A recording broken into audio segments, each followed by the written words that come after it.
I teach an online course in death investigation. One of my students is a serial killer. Dear Professor, I wanted to shoot you a quick thanks. This is the best class I've ever taken. The latest section on crime scene processing has been particularly helpful. Becky. I rolled my eyes. Submit your work on time, Becky, and you won't have to kiss my ass for a B, I muttered. The local community college hosts an on-credit online death investigation class. I was invited to teach the course when I retired from the coroner's office. It's a great gig and pays well considering the lack of work involved. Tell a couple of war stories, describe a few grisly suicides or brutal murders, they'll love you. The class favorite is my decomp floater, one of my very first autopsies. I barely touched that rotten flesh with the scalpel and he exploded like an overfilled balloon. He just popped. Bile splattered the walls, intestines sprayed like confetti, the room became an instant gas chamber. I couldn't stop screaming, I was soaked with foul-smelling juices. The medical examiner couldn't stop laughing. I chewed on my pencil eraser and studied Becky's profile picture. A young girl wearing a red dress with a big carefree grin on her face. Blonde curls, blue eyes, light freckles on her cheeks. Pretty girl, but I couldn't shake the feeling that I'd seen her before, always an unsettling notion for a coroner. Lifted my coffee mug for a sip, and I saw a damp ring encircling a picture of Becky on yesterday's newspaper. I gasped and almost spilled the cup. Her smiling face was beneath a grim headline. I scanned the article. Rebecca Schaller. Missing under suspicious circumstances. So, I had seen the picture before. Becky, your profile picture is supposed to be of you. The picture you're using is from the news, a missing girl. This is inappropriate. Please fix. I'm no stranger to this sort of thing. These are, after all, kids. Last semester I had Osama bin Laden, Jesus Christ, and Eminem in my class. Profile pranks is what the staff called it. A few minutes later my phone buzzed. It was an email from Becky. Sorry, it's just that I was much prettier when I was alive. Lol, the new profile picture was of the same young blonde, only now she wasn't smiling, and her eyes were wrong. She was too white. The backdrop was a cold slab of concrete. A deep unease settled in my gut. You don't spend a lifetime disassembling people and not recognize death when you're looking at it. Those eyes were lifeless. A single white rose was clenched between her teeth. This was a corpse. I tapped reply, but my thumbs hovered over the screen. I didn't know what to say or do. Family says they have not seen Tracy McRae since last Monday. My attention snapped to the TV that was droning in the background. An animated news anchor was gesturing wildly beneath a photograph of a pretty woman in her 30s. A big missing in red stencil was plastered above a woman's photograph. I turned up the volume. My heart ticked up a notch. I've seen this woman before. Those brown curls, brown eyes. Authorities are perplexed by the rash of missing persons reports in the Broward Township area, and they urge anyone with information to come forward. T can't be, I told the news anchor firmly. Hannah, my wife, asked from the kitchen. Nothing, I mumbled, trying to force the unease from my voice. I'm going to head the grocery store, she said, grabbing her keys from the counter. Need anything? Police say they have no evidence that indicates these missing individuals are in any way related. No, I said absently. I scrolled through my class list on my phone and there she was. Tracy McRae. I opened up an email.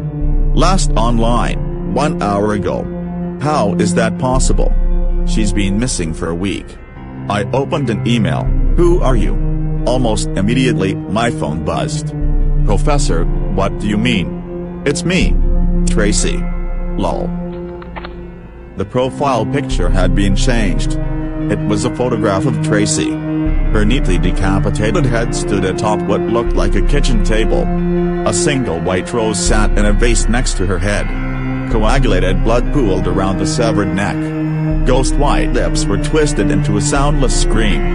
Her dead eyes were wide open, still reflecting some of the terror they had seen before death. I've seen that look countless times. Poets and academics love to think of death as romantic. It's not. Everyone has that same shocked look on their face when death comes knocking. You shit and piss yourself. You're the butt of some cop's joke that's helping the coroner lug your smelly body out of your shitty apartment. You end up with PBJ crumbs on your tits from the coroner that's rushing his lunch so he can finish your autopsy early. You end up as a toxicology report and final death letter that winds up in a dusty filing cabinet with 1,000 other letters and you're forgotten before dinner. When my hands finally stopped shaking, I dialed a cop buddy that was still on the force and I hastily explained the situation. He's a homicide detective, a good one. There was a long pause. I know it sounds crazy, Tim. I offered. It most certainly does. Can you help? I asked. He sighed. Based on the emails you sent me, it looks like the guy is using a VPN. This is going to take some real work. I need to make some phone calls. I'll get back to you. I poured myself a strong drink. I wanted to shoot you a quick thanks. This is the best class I've ever taken. The latest section on crime scene processing has been particularly helpful. What did she mean by that? Particularly helpful. I took a swig, grimaced, and thought about what he'd been teaching these kids. Had I been instructing the perfect murder? Had I been giving them too much information on how to pull it off?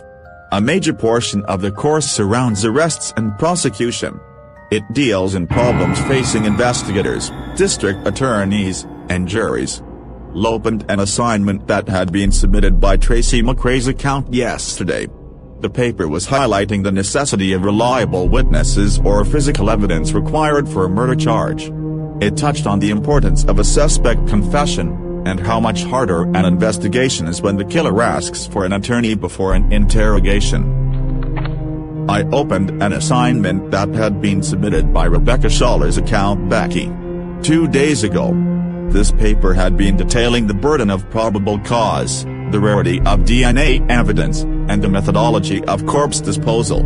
There are even a few paragraphs dedicated to the difficulty in using electronic evidence, like email, in a court proceeding. I shuddered. My class is a playbook for any would-be serial killer. How many of my students were in danger? How many are missing as we speak? This can't be real, I mumbled. I started searching each student name in my class, and I found a linked news article for a third woman, Gloria Patterson. You guessed it, missing. The article was published 6 days ago. Against my better judgment, I messaged Gloria Patterson's account. Stop this. Please. My phone buzzed less than a minute later. How's the pic? Al almost puked from the terror that slammed into my chest, was looking at my wife. Hannah. It was her college yearbook photo, but it was her. I dialed Hannah's cell as quickly as I could. That's when I heard the soft, muffled ringtone coming from somewhere outside. I crept out into the darkness and followed the muffled ringing. Her car was still in the driveway. The dome light was on. It started to rain, a light sprinkle that pattered off the windshield of her car. Dread clawed up my throat and back down into my guts as I crept closer. On the driver's seat was a ringing cell phone. Her cell phone. Next to the phone was a rose. A single white rose. Where are you? You bastard. I screamed so loud my voice cracked. My neighbor's porch light turned on. The guy across the street cupped his hands against his window and peered out at me. My phone buzzed in my pocket. Dread filled me as I saw the notification, a new email from Gloria Patterson's account. The name was in bold, next to the picture of my wife. Don't worry, Professor, I'll change my profile picture real soon. Probably tonight.